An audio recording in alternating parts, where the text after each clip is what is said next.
Police ভাইদের বলতেছি আপনারা রোগীকে রিকশায় করে নিয়ে যান। পুলিশ ভাইদের উদ্দেশ্যে বলতেছি আপনারা রোগীকে রিকশায় করে নিয়ে যান।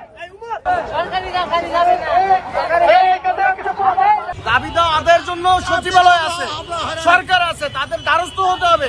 রাস্তা বন্ধ করে আপনি কি আদায় করবেন? মানুষের কষ্ট, মানুষের লাগাম টানতেছে।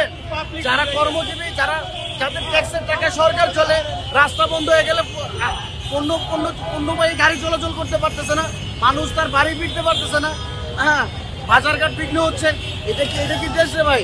এটাকে আমরা পরিত্রাণ চাই।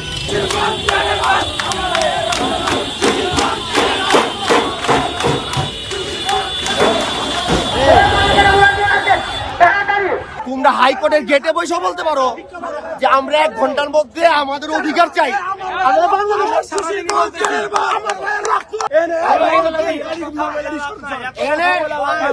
তোমার জন্য আমি গুলি খাবো। যখন গুলি হবে আমি গুলি খাবো। আমি গুলি খাইছি, আমার তো মামলা গাড়ি বাড়ি সব গেছে। আপনার কথা এখানে কেউ শুনবে? আমি এটা বলি না, এই জনগণ যেটা ওইটা তোমাদের আছে। না না, জনগণ আমি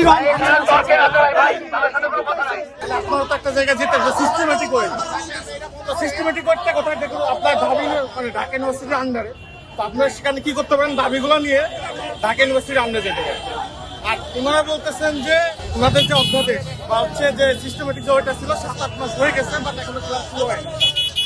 একটা জিনিস যখন আসে এটা সিস্টেমেটিক হতে একটু সময় লাগে, সেটা আমরা সবাই জানি। তারপরে যদি আপনাদের দাবিগুলো থাকে তাহলে আপনার সকালে যে আপনার ঢাকা ইউনিভার্সিটির ওইখানে যিনি ছিলেন